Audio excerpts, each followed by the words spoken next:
Alright, yeah, and welcome back to some more Magic Duels. This week I'm going to be taking a look at a deck that you guys suggested that I make, so I have made it. It is a black-white token strategy with a lot of life gain, a lot of life drain, and a fair few ways to win the game. So, let's get into the deck, shall we?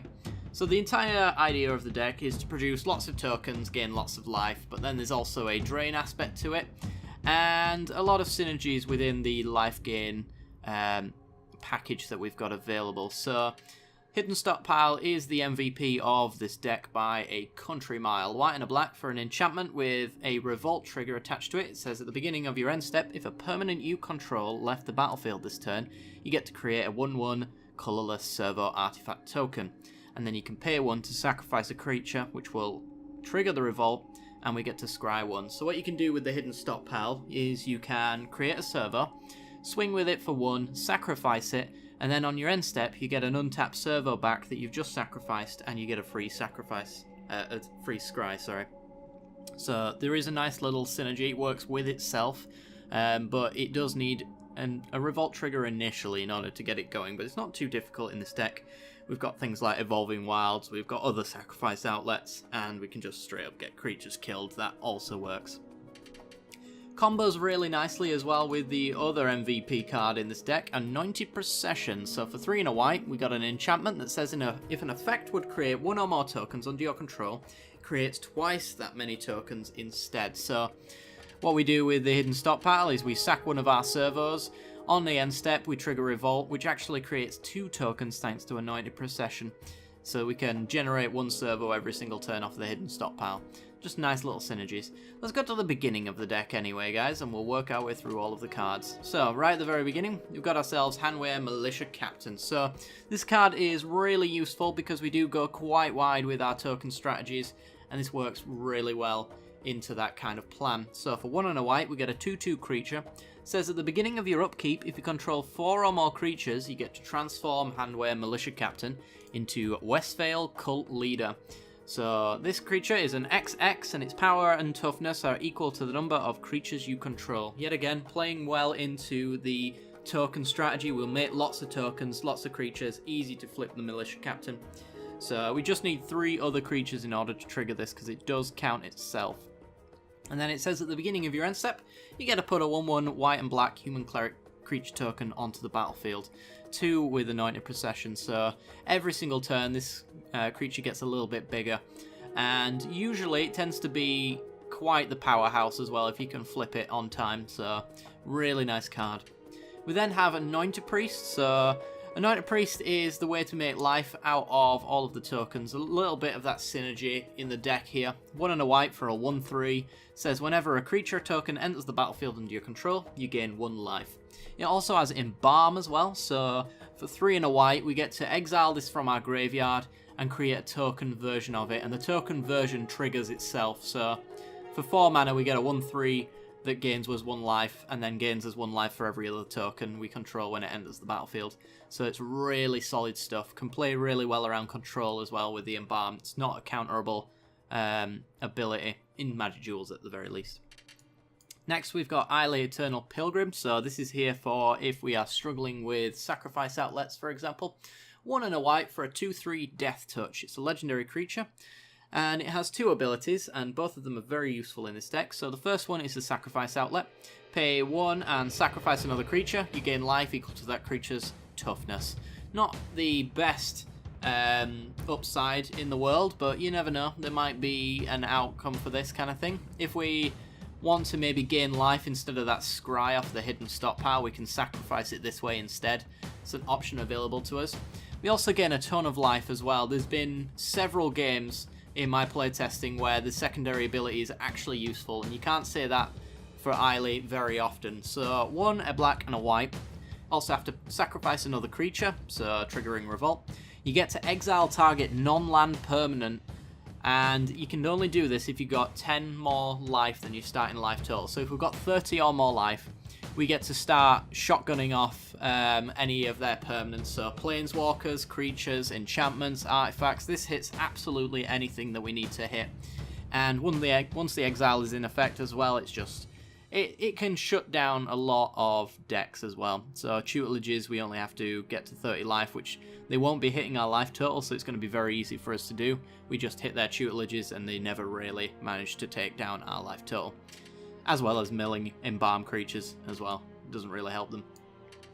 We've got 2 copies of Declaration in Stone, so for 1 and a white we've got a Sorcery Speed. This card's here for cleaning up mass tokens and things like that.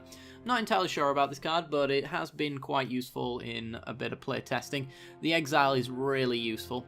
So you get to exile a creature and all other creatures its controller controls with the same name as that creature, and then that player investigates for each non-token creature exiled this way. So if your opponent has multiples of the same card with the same name, you get to exile all of them, and he gets a token for each one of them.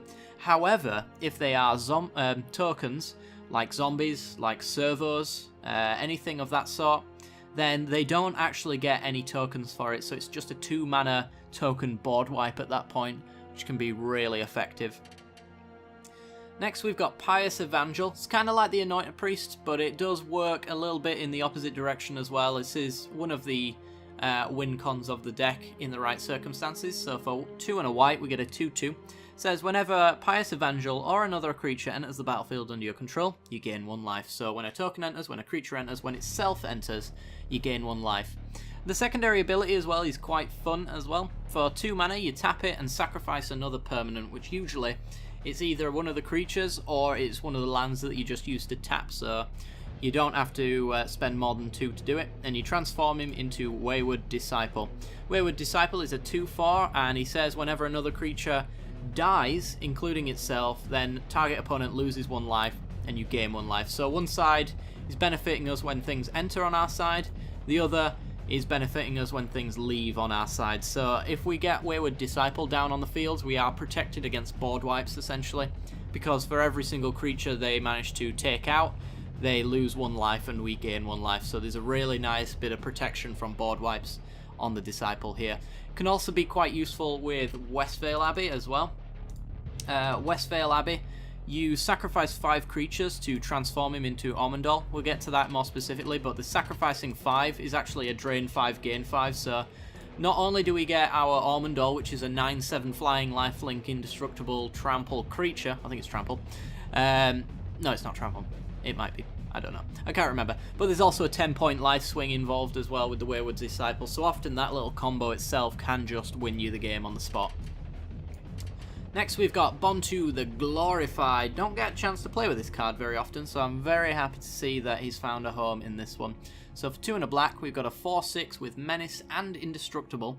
However, he can't attack or block unless a creature died under your control this turn, so we have to essentially kill a creature on our side, which plays well into our strategy because Hidden Stockpile's doing that, Eiley can do that, Pious Evangel can do that, so we've got lots of ways to trigger that, and also Bontu himself can do that. So pay 1 and a black to sacrifice another creature, and we get to scry 1, similar to the Hidden Stockpile, just put 1 more, and it's got the opposite side of the Wayward Disciple as well, to drain and gain as well, so we get 2 of the sacrifice effects kind of from some of our other cards. We get a little bit of a combination from the Hidden Stockpile and Pious Evangel for just 1 extra mana, and that enables us to get in with our 4/6 menacing indestructible creature. Menace, for those who don't know, means that 2 creatures have to block it as well, so there's a good chance that when they do block, we actually get to trade off both creatures, but at the very least we get to kill one of them and we get to choose which one it is. Otherwise we're hitting them for 4 every turn, which can quickly add up to a game win. Next we've got 3 copies of Oketra's Monument. So for 3 mana, we get a legendary artifact that says white creature spells you cast cost 1 less to cast. So everything becomes a ton cheaper for us as long as it is white. Whenever you cast a creature spell, you get to put a 1/1 white warrior token with vigilance onto the battlefield as well, which creates ourselves a token so that we can use it for sacrificing off of Bontu. So we essentially make a token that doesn't matter in the slightest except for fuel for our Bontus, our Pious Evangels, our Eileys, our Hidden Stockpiles, all of that stuff. We enable that sacrifice. It's also quite a nice little synergy with Smothering Abomination as well. Smothering Abomination is a 2 and double black for a 4/3 flyer with Devoid, so it is a colourless creature, if that ever matters. And it says at the beginning of your upkeep, sacrifice a creature. So when we cast the Smothering Abomination, we still pay the 4 for it because it's not a white creature. However, it does create the 1/1 as well. So on our upkeep, we get to sacrifice that 1/1 to draw an extra card. So it kind of synergizes with Oketra because we can actually just cast this right away on its own to get our creature ready to sacrifice, which you can't often do with this card. So having the sacrifice outlet waiting for you just off of the single abomination is pretty sweet. Next we've got Anguish Unmaking. So for 1, a white and a black, instant speed removal spell. Exiles target non-land permanent and we lose 3 life. We gain a lot of life, so the 3 life might as well not exist in our books, but it is of course relevant in certain matchups. Anyway, we get to exile non-land permanents, so that includes Ulamogs in ramp decks, other big nasty creatures, Sphinx's Tutelage against Mill, any Anointed Processions on our opponent's side as well, any artifacts that we don't like, Dynavolt Towers from control, Planeswalkers for control, and Super Friends, although you'll never see Super Friends because I've vowed not to play it. Okay, but yeah, essentially, unless it's a land, we take it out with Anguished Unmaking. It's a pretty sweet removal spell. We've then got 3 copies of Read the Bones, so for 2 and a black, Sorcery Speed, we get to scry 2, draw 2, and lose 2. So we get to potentially go 4 cards deep to find what we need to find. If we need a board wipe because the field is getting a little bit too heavy, we can go digging for that. If we just need to make our land drops, we can absolutely do that. And yet again, we gain so much life that the life loss is pretty negligible, so we don't really have to worry about that in the slightest. Really good, solid draw spell for us there. We've talked about these guys. We've got Saram's Expertise next. So for 2 and 2 white, we've got a Sorcery Speed spell. It says create 3 1/1 colorless servo artifact creature tokens. So the servos work really well with things like Marionette Master. With Anointed Procession, we create 6 servos for 4 mana, which is pretty sweet. But we also, at the same time, get to cast a card with converting mana cost 3 or less from your hand without paying its mana cost. So there's a lot we could do for 3 mana. We could go for drawing spells, drawing cards. We can get an Oketra's Monument down for later, or maybe even to reduce the cost of the next card that we cast. We can get a Bontu down, removal for Planeswalkers, lots of stuff. So we get to play, essentially add to our board, while affecting the board in some other way with the secondary part of this. Really, really good value. Next we've got Regal Caracal, or Crackle, 3 and 2 white for a 3/3 creature. Other cats you control get +1/+1 and lifelink, and when it enters the battlefield you get to create 2 1/1 cat tokens with lifelink. So even when this dies, those cats have lifelink. It's kind of one of those odd things with this this card. You kind of forget that the cats that it creates already have lifelink, so even if the Caracal dies, we still have lifelink on those tokens. 4 of them if we got Anointed Procession, which is hopefully quite nice, but at the very least, we get a 3/3 body on the ground that creates 2 2/2s as well, so it's really solid value for us there, which could even create more if we've got the Procession available. Next we've got Planar Outburst, so for 3 and 2 white, Sorcery Speed, we get to destroy all non-land creatures, so just effectively wipe the board clean for us. We get to rebuild quite quickly, as long as we keep our enchantments on the field, which this doesn't touch, then we can solidly rebuild. So if we did this on our turn, for example, with a hidden stockpile on the board, we'd wipe the board, and then we'd get ourselves a 1/1 token as well, all the same.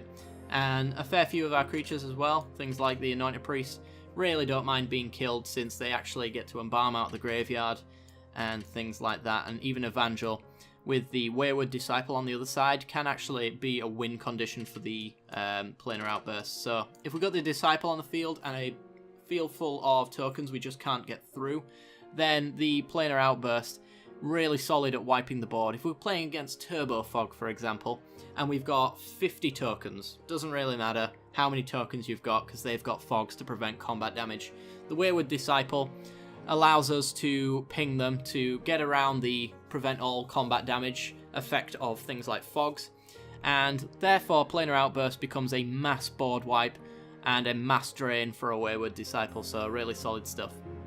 It does also have Awaken 4 as well, so for 5 and 3 white, we get to turn one of our lands into a 0/0 elemental with 4+1/+1 counters on it, so effectively making a 4/4 hasty creature that we can swing through and kill our opponent with. So if they're on 4 life and they've got blockers in the way, we wipe their board, we create a 4/4, we swing, and we win. As well as, of course, synergies with the Marionette Master when things die, and our Wayward Disciple. Speaking of the Marionette Master, our other win condition, so for 4 and 2 black we get a 1/3, but it has Fabricate 3, so we can either, when it enters the battlefield, put 3+1/+1 counters on it, or we can use that 3 Fabricate to make 3 servo tokens, depending on the situation, depends on the outcome. If we're doing quite well on the board, then we want to put those counters on the Marionette Master, because whenever an artifact you control is put into the graveyard from the battlefield, target opponent loses life equal to Marionette Master's power. So, if we have the counters on it, every single servo that dies on our side deals 4 damage to our opponent. So yet again, plays into that planar outburst, because we can wipe our board, and that 4 damage for every single servo quickly adds up. Not to mention the fact that we are intentionally trying to sacrifice every turn with the hidden stockpile. We'll be doing 4 damage per turn with a hidden stockpile, essentially, while the Marionette Master sticks around, which is solid, solid damage. Finally, we've got Never to Return. Another bit of removal, focuses very much on Planeswalkers, because we are kind of a creature-focused deck, but it is a small damage-based creature-focused deck. So Planeswalkers become quite difficult to deal with, since we're only dealing like 1 point of damage per turn at them. Can be kind of difficult to take them off the board, so Never to Return is really solid in order to remove that stuff. And if they don't have Planeswalkers, well, it also targets creatures as well. Sadly, it is Sorcery Speed, but, you know, most of the time, that's not too bad at the end of the day. Once we've cast Never as well, it does actually have an extra effect attached to it as well. Return, so for 3 and a black, Sorcery Speed with Aftermath. Aftermath says that you can cast this from your graveyard, and then it is exiled. So we can exile target card from a graveyard, create 2/2 black zombie creature token in its place. So it's uncounterable, really good against control decks. If you need a body on the ground and you know they've got counter spells but maybe not removal, you can exile a card from the graveyard. If they are interacting with their graveyard in some way, so it's like Reanimator or something like that, then Return can allow you to get rid of their big threats. So maybe if you're playing against Reanimator and they've managed to mill an Ulamog into the graveyard, then turn 3, you use it to kill one of their creatures, if you can do it, or one of their planeswalkers. And then on turn 4, before they can reanimate it, which is turn 5 as soon as they can do that, you get to exile that creature out of their graveyard, and they're left with some dead Reanimator cards, so it's really solid stuff. So that's essentially the deck. We're going to go on to the mana base now. It's pretty simple. We got 7 plains and 6 swamps. We are slightly skewed in white, which is why the plains is weighted a little bit heavier, but the balance is still very much required, because on turn 2 we've got our Isles, which require both colours. We've got our hidden stockpile yet again that requires both colours, but white is very much heavily focused in the early game, so if we are going to balance it in any direction, then it is in plains side.